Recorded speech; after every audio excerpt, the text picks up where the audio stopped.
ikkala klub a'zolari yashil maydonga chiqib kelishyapti. G'uzorga katta futbol qaytdi. Bunga bir necha hafta bo'ldi.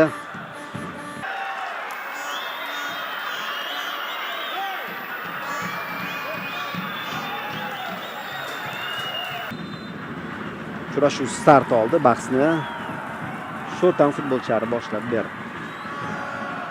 Joy egalladi. Sho'rtanning hujumini ko'ramiz. 33 Alik Izzatiyev hozir jarima maydonchasiga kirib borishyapti mezbonlar. Timur Mamasidiqov to'pni orqaroqqa qaytardi. Olisdan zarba, darvozaga to'g'ri.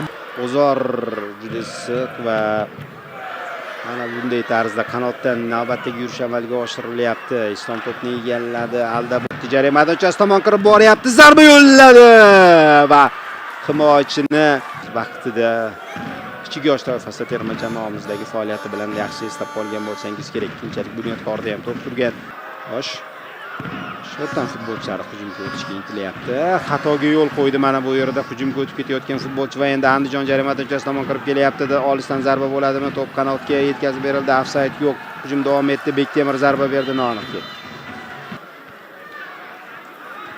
O'zbekiston Kubogi bilan bu yilgi turnir bilan xayrlashdi. Sho'rtanning hujumi qanotdan ular jarima maydonchasi tomon kirib kelishyapti. Mamasidiqdan pas va gol!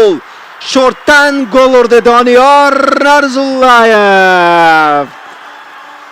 G'uzorliklarni hisobda oldinga olib chiqyapti. Mana sizga vaqtincha murabbiyni qilayotgan ishlari. Do'stlar, juda ko'pchilik tanimaydigan, lekin futbolda juda ko'p mehnat qilgan Nasaf futbol akademiyasida, Nasaf futbol klubi tizimida yillar davomida muvaffaqiyatli ishlab kelayotgan Eldor Moyliyev boshchiligidagi Sho'rtan Andijon darvozasini ishg'ol etdi. O'zi hujumlar ketma-ketligi bor edi. G'uzorliklarni hisobda oldinga olib chiqdi. Mahalliy muxlislar golni nishonlashyapti. Mana e'tibor bering. O'zi Timur Mamasidiqovning yurishi ajoyib bo'ldi va bu yerda u driblinglarni ishga soldi. Ichkariga yurish amalga oshirildi. Timur Mamasidiqov, bu nomni siz yaxshi bilasiz. Olimpikda porlagan Timur Kapadzening kashfiyotlaridan biri. Sho'rtanda o'ynayapti u maxsus. Imkoniyat berilganda mana shunday ishlasa, bu murabbiy o'sib ketadi. Fol. Kartochka Rustam Choriyev bu safar Andijon jamoasidan kartochkaga tortarmidi? Ko'raylikchi, uzun uzatma mana bu yerda. Birga bir chiqib ketar ekan endi. O'zim borib ko'raman dedi. Umid Foli deb hisoblasa qizil berib yuboradi. Qana. Mana.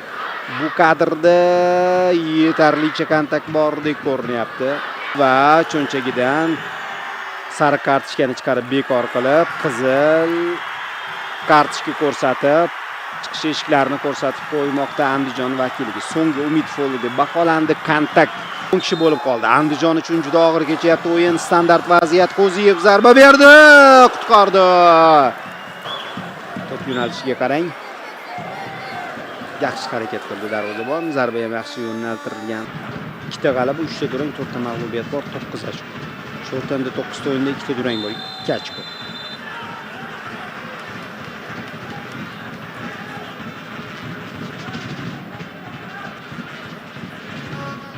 Hozir hakam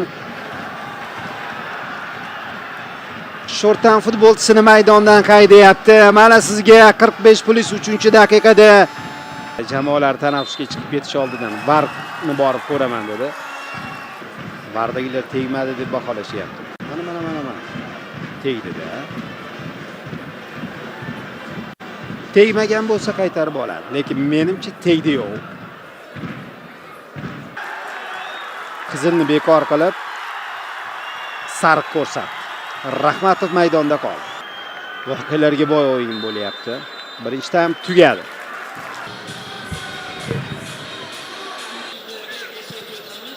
VARni borib ko'rib, tekshirib 40-daqiqada uni maydondan chetlatdi.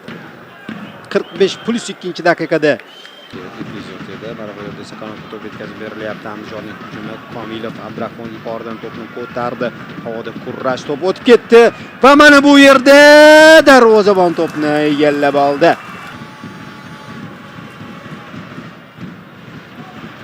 bir jamoa uyda o'ynagani yaxshi-da. Qarang, muxlislar Sirojidin Qo'ziyev yuqoridan va hozir yaxshi vaziyat edi. Sho'rtanda zarba noaniq ketdi.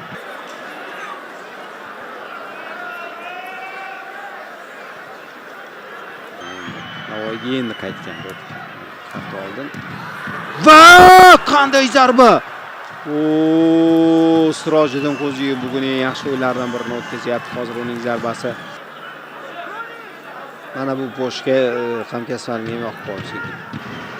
Ilhom Abdug'aniyev ekan, qanotga yetkazdi. Zatiyevga u tepdi. Darvozabon qaytardi. Zatiyev pas, Turdimurodov ulgurmadi.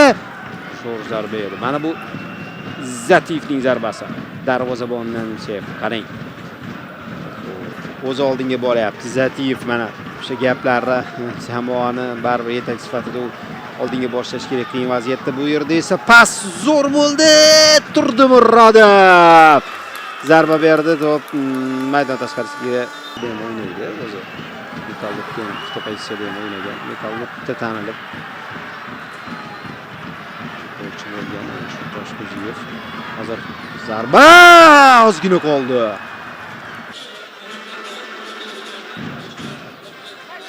Boya mana bu vaziyatdan Qodirov foydalana olmadi. Bu ham ikkita ligadan chiqqan jamoalarning bahsi, jang bo'ladi. Bir-biriga mos. Andijonda 9 o'tkazyapti hozircha. Timur Mamasiddikov ajoyib pas berdi, zarba. Darvozabonni himoyachi qaytardi-yu. Zo'r vaziyat yuzaga keldi. Mana bu yerda Mamasiddikov pas berdi. Kamron Saidazimov juda zo'r imkoniyatdan foydalana olmadi. Zatiyev to'pni qaytardi. Ikkinchidan sondagi ustunlikni sho'rtan his etyapti. Pas qanotga bu yerda kirib borilyapti. Zarba! Darvozabon qanday o'ynadi, e'tibor berdingiz?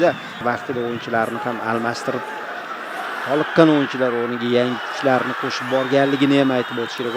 Oxirgacha ko'rmadik. Mana bu zarba noaniq. Mana suhbatlashib oldi bo'ldi. Mana. Xo'sh. O'tildi. Zarba berildi. Tursinga tegib qaytdi do'stlar. Qanday hujum tashkil etgan ekan. Andijonlik futbolchilar hujumga berildi. Endi Timur Mamasiddikov to'pni egallab oldi. Qanotda o'zi hozir jarima uchastkiga kirib boryapti. Aylanib o'tib, zarba tayyorladi va tepdi, noaniq ketdi. Qo'rqmasdan, cho'chimasdan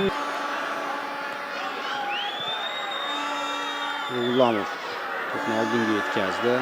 Hujum davom etdi. Zarba yo'llandi. Darvozabon qaytardi. Qaytgan to'p Andijon futbolchilariga kelib tushdi.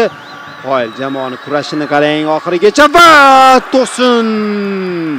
Burgutlar ham javob berdi.